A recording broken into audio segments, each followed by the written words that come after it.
यदि आप अप्रैल 2022 की प्लेनेट परेड से चूक गए हैं, तो आपके पास जून में होने वाली भव्य खगोलीय अलाइनमेंट को देखने का एक और सुनहरा अवसर है। सभी 7 प्लैनेट्स लगभग पूर्व के आकाश में एक रेखा में दिखाई देंगे और उनमें से 5 को हम नग्न आंखों से देख पाने में भी सक्षम होंगे। हॉराइजन से शुरू होते हुए इनमें मरक्यूरी, वीनस, मार्स, जुपिटर और सैटर्न शामिल है। इस अलाइनमेंट की सबसे अनोखी बात यह है कि ये पांचों प्लैनेट्स आकाश में उसी ऑर्डर में दिखाई देंगे जिस ऑर्डर में सूर्य से इनकी दूरी है।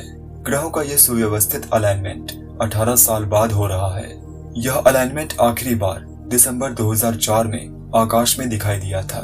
इस वीडियो में मैं आपको इस भव्य खगोलीय अलाइनमेंट से संबंधित सभी महत्वपूर्ण तारीखें और पूर्व आकाश में सभी ग्रहों को देखने का तरीका बताने जा रहा हूँ। तो आइए मरक्यूरी से शुरू करते हैं, वो प्लेनेट जो अप्रैल की खगोलीय परेड में गायब था।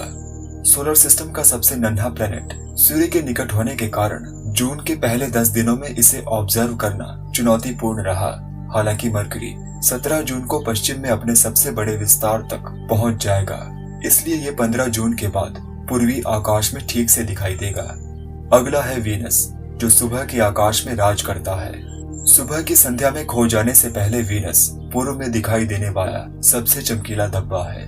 आगे आपको मंगल और फिर जुपिटर मिलेगा। ये दोनों प्लेनेट एक दूसरे के करीब दिखाई देंगे क्योंकि 30 मई को इनका शानदार कंजंक्शन था। ये एक दूसरे से सिर्फ कुछ ही आर्क मिनट से गुजरे थे। इन दोनों में से जुपिटर ज्यादा चमकीला होगा।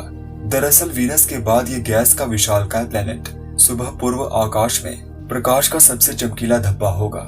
मंगल 0.61 के मैग्नीट्यूड के साथ जुपिटर की तुलना में एक हल्का धब्बा होगा। अंत में सैटर्न दक्षिणी आकाश में चमकता हुआ दिखाई देगा, जो कि बृहस्पति से काफी दूर है। ये रिंग्स वाला प्लेनेट मंगल के समान चमकीले धब्बे के रूप में दिखाई देगा। जुपिटर और सैटर्न अपने करीबी ग्रह को अप्रोच कर रहे हैं और जैसे जैसे दिन बीतेंगे उनकी चमक बढ़ती जाएगी। जहां तक सोलर सिस्टम के बर्फीले विशाल प्लैनेट्स का सवाल है, नेपच्यून जुपिटर और सैटर्न के बीच में दिखाई देगा। वीनस और मंगल के बीच यूरेनस हॉराइजन के अपेक्षाकृत करीब होगा। दुर्भाग्य से इन दोनों ग्रहों को केवल एक टेलीस्कोप के माध्यम से ही देखा जा सकता है। अलाइनमेंट का सबसे अच्छा व्यू लेने के लिए आपको सूर्योदय से लगभग 30 मिनट पहले देखना होगा। अधिकांश लोगों के लिए एक आदर्श जगह में पूर्व की ओर हॉराइजन का साफ दृश्य होना चाहिए।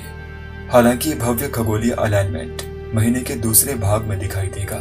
इस शो को देखने की सबसे अच्छी तारीख 24 जून है। अगर आप इस परेड को देखना चाहते हैं तो एक बार इस तारीख को अपने कैलेंडर पर चिन्हित कर लीजिए। ऐसा इसलिए क्योंकि 24 जून को 25 दिन पुराना ढलता हुआ अर्धचंद्राकार चंद्रमा भी इस परेड में शामिल होगा। चंद्रमा मंगल और वीनस के बीच स्थित होगा, जो दोनों ग्रहों के बीच बड़े एंगुलर गैप को भर देगा। जैसे ही चंद्रमा अपने चक्र में सभी कॉन्स्टेलेशंस की परिक्रमा करेगा, वह 19 जून को सैटर्न के करीब से गुजरेगा, 22 जून को जुपिटर, 23 जून को मंगल, 26 जून को वीनस और 27 जून को मरक्यूरी के करीब से गुजरेगा।